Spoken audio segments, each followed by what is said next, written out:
Bonjour, bienvenue sur la construction du réseau de Wessenheim et de son extension. Aujourd'hui, je réponds à une question que l'on m'a posée sur du matériel. Donc c'est une vidéo qui sera dans la playlist Workshop au sujet des bacs à ultrasons. Alors moi j'en ai parlé pas mal dans les vidéos, notamment sur la construction de la rame sur pneu et sur d'autres vidéos où j'utilisais des pièces qui nécessitaient d'être nettoyées. Et donc, cette petite vidéo va avoir comme objet de vous parler un petit peu du bac à ultrasons. Alors, il existe, parce que maintenant, ça s'est démocratisé, plein de différents types de bacs à ultrasons, avec des choix d'entrée de gamme, milieu de gamme, etc. Moi, je vais vous parler un petit peu à la base du nettoyage par ultrasons, avant de vous dire un petit peu, moi, ce qui avait déterminé le choix de ce bac-là. Donc, le nettoyage à ultrasons, en fait, ça utilise les propriétés de cavitation d'un fluide pour venir décaper les surfaces.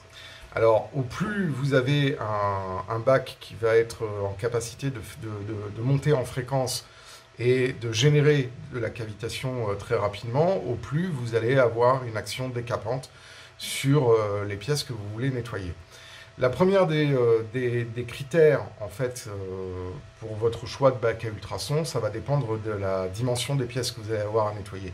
Moi, j'ai choisi un bac assez petit parce que je n'avais pas forcément besoin d'avoir un bac surdimensionné de 3 litres, 5 litres, 30 litres.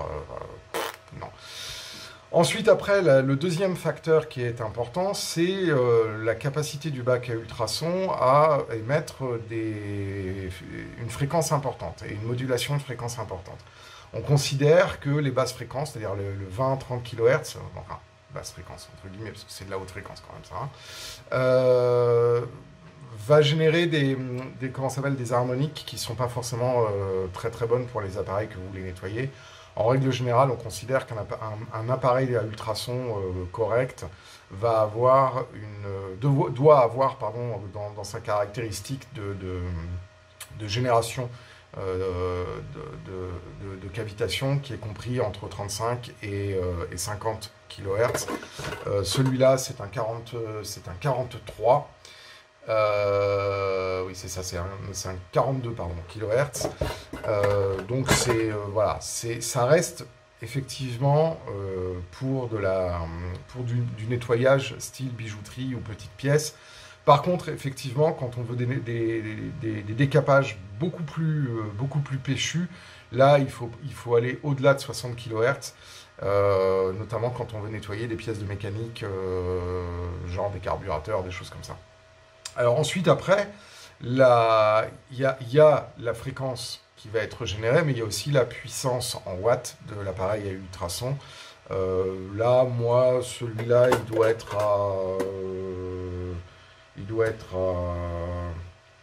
35 watts de puissance au niveau de son générateur à ultrasons, ce qui en fait pas un foudre de guerre. C'est pas un bac qui est ultra performant pour des grosses pièces ou des gros décapages. Mais pour l'utilisation de montage en kit, moi je considère que c'est pas mal. Après, c'est vrai qu'on préconise souvent d'être entre 60 et 120 watts. Mais encore une fois, moi je ne fais pas un décapage dans le but vraiment de récurer, mais simplement une préparation de surface, comme vous avez pu le voir sur la rame sur pneu et puis sur les pièces que l'on peut utiliser couramment. Il n'y a pas un besoin ultra de monter sur la puissance délivrée. Après, comment s'appelle les usages professionnels peuvent faire monter les bacs à ultrasons entre 500 watts et 5 kW. Mais bon, là, je veux dire, c'est surdimensionné. Et puis ensuite, après, il va y avoir un autre problème. Par contre, là où il faut être très attentif, c'est sur la matière dans laquelle est constitué le bac à ultrasons. Là, j'ai choisi, moi, un bac à ultrasons entièrement en acier inoxydable. D'une part parce que ça se nettoie bien et d'autre part parce que ça permet une meilleure apparition des microbules de cavitation qui sont voilà, après assez utiles. Alors, je ne l'avais pas utilisé à la base, mais en fait, il faut souvent l'utiliser. C'est le panier, en fait, qui permet de décoller les pièces et d'éviter qu'elles soient collées au fond du bac à ultrasons. Ça, je ne l'avais pas fait pour certaines pièces de la rame sur pneu, et en fait... donc voilà, donc effectivement, il faut un panier qui soit de bonne facture, parce que effectivement, les pièces, elles ne doivent pas être collées contre le fond de la cuve, parce que la zone où l'action de la cavitation est la plus importante, c'est quand c'est légèrement décollé du fond. Et donc il faut un panier qui soit un peu, qui tienne un peu comment ça s'appelle, les objets en suspension. Alors ensuite, après, en fonction j'allais dire, de la gamme de votre appareil à illustration, vous allez avoir un appareil qui va être équipé de un ou plusieurs transducteurs, et donc du coup va vous donner véritablement la performance de votre bac à ultrasons. Ça c'est un bac qui est un petit bac à un seul transducteur. Les bacs qui sont généralement au-delà de 2 litres en ont 2 voire 3, et ça peut être intéressant. Ensuite, après, bon, il y a différentes fonctions qui sont utiles. Vous avez vu que moi, j'ai un bac à ultrasons muni d'un minuteur et aussi muni d'une fonction de débulage. Pourquoi? Parce qu'au plus vous créez de la cavitation, donc la cavitation, c'est des microbules.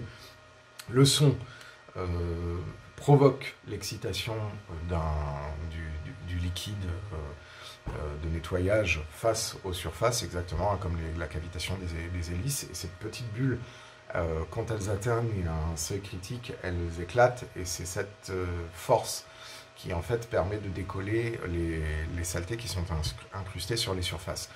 Mais par contre, le problème, c'est que quand vous utilisez des fluides de nettoyage qui ne sont pas de l'eau distillée, parce qu'on vous verra que l'eau distillée, c'est pas forcément la meilleure des choses à utiliser dans tous les cas, du coup, on peut se retrouver avec un produit qui mousse, et quand le produit mousse, il perd sa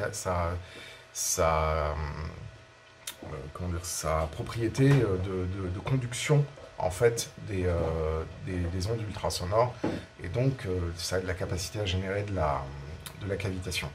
Et ensuite, après, l'autre chose qui est importante dans le dernier critère sur le choix du bac à ultrasons, c'est que effectivement le bac soit suffisamment simple pour pouvoir être nettoyé rapidement.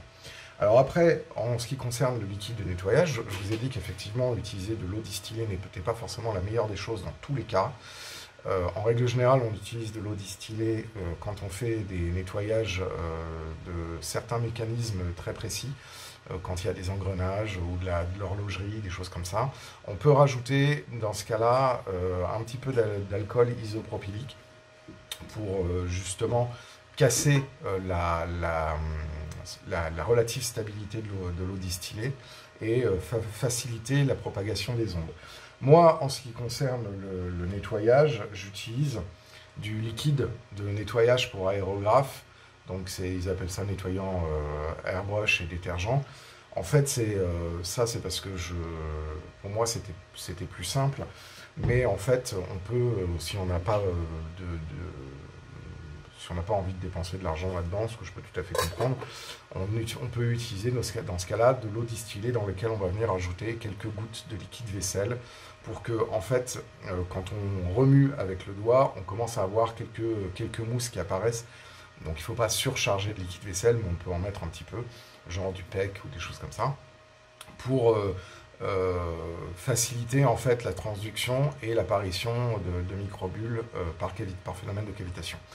Voilà, alors ensuite après, il y a le temps d'exposition et il y a la chaleur de votre liquide. Alors moi, celle-là a une montée en température qui est assez lente, donc il faut faire plusieurs cycles de bac à ultrasons pour que la température du fluide soit optimale.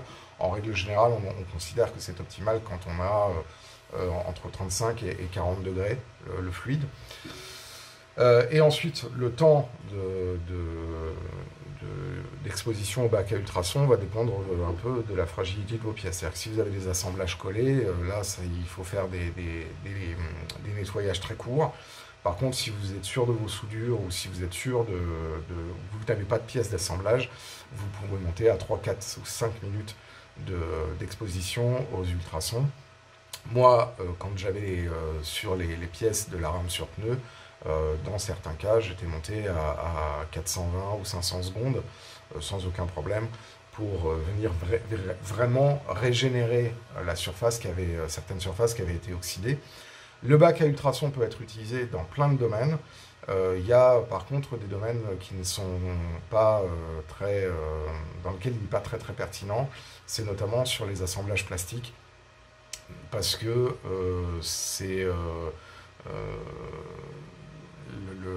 la résonance du plastique n'est pas tout à fait la même que sur les objets métalliques. Et donc du coup, on va avoir des résultats qui seront beaucoup moins pertinents. Alors après, dans les bacs à ultrasons, on peut aussi mettre des solvants. Le problème, c'est que quand on met des solvants, on risque d'abîmer sa cuve. Donc on peut mettre aussi de l'acétone, par exemple, quand on peut faire vraiment des décapages de choses qui sont un petit peu délicats ou des pièces métalliques peintes qu'on n'arrive pas à décaper autrement. Le fait de mettre un solvant dans un bac à ultrasons, ça peut accélérer. Le seul problème, c'est que quand on met de l'acétone, il faut aérer énormément. Y compris aussi si on met d'autres types de solvants pour peinture, parce que là, ça augmente d'autant le risque d'exposition aux vapeurs de ces produits qui ne sont pas forcément très bons pour la santé. Voilà, donc c'est pour ça qu'en règle générale, moi j'utilise des produits à base aqueuse. Donc le nettoyant pour aérographe, c'est quelque chose qui est totalement non toxique. Donc, parce que c'est de l'eau savonneuse, avec un comment s'appelle, un régénérant des surfaces nickelées, mais bon, ça c'est anecdotique. Enfin voilà, donc c'est un outil qui, quand on fait des montages métalliques et quand on utilise un aérographe, par exemple, qui sont très intéressantes. Attention cependant à ne jamais mettre dans un bac à ultrasons deux métaux aux propriétés différentes.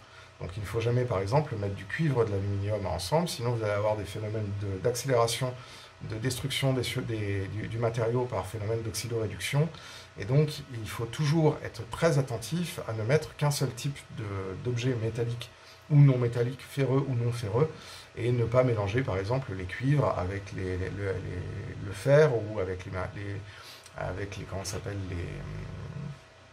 l'aluminium pour éviter les phénomènes d'oxydoréduction. Aussi, attention, le bac à ultrasons n'est pas fait pour brunir vos métaux, ni pour faire des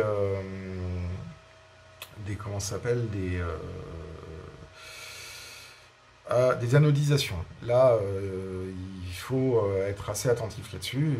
Pour anodiser ou brunir, c'est d'autres techniques, ça ne peut pas être utilisé dans un bac à ultrasons. Donc, il ne faut pas mettre de liquides qui auront des propriétés de brunisation ou de ce que je viens de vous dire, j'ai encore perdu le mot, parce que là, c'est pas l'objet de ce genre d'outil. Voilà ce que je pouvais vous dire sur le bac à ultrasons. J'espère que cette vidéo vous sera utile si vous avez le choix à faire pour votre achat. Moi, je vous conseille dans le modélisme ferroviaire pour notre activité de ne pas dépasser et de prévoir un budget de 150 € à 200 € maximum. Aller sur des bacs plus importants signifierait que vous avez des pièces plus grandes, donc les bacs de 3 litres ou les bacs de 5 litres.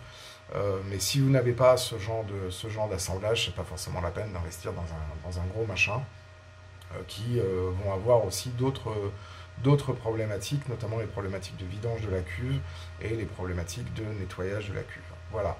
Si vous avez aimé cette vidéo, je vous invite à laisser un message dans la section commentaires. N'hésitez pas non plus à vous abonner à la chaîne si ce n'est pas déjà fait, à nous mettre un petit pouce vers le haut, ça nous aide pour le référencement de la chaîne et ça force un petit peu les algorithmes de YouTube à proposer les contenus de la chaîne à des nouvelles personnes et potentiellement des nouveaux abonnés. Et je vous remercie encore à toutes et à tous de suivre l'activité de la chaîne de la construction du réseau de Wessenheim et de son extension. Et moi, je vous dis à très bientôt pour une autre vidéo sur la construction du réseau.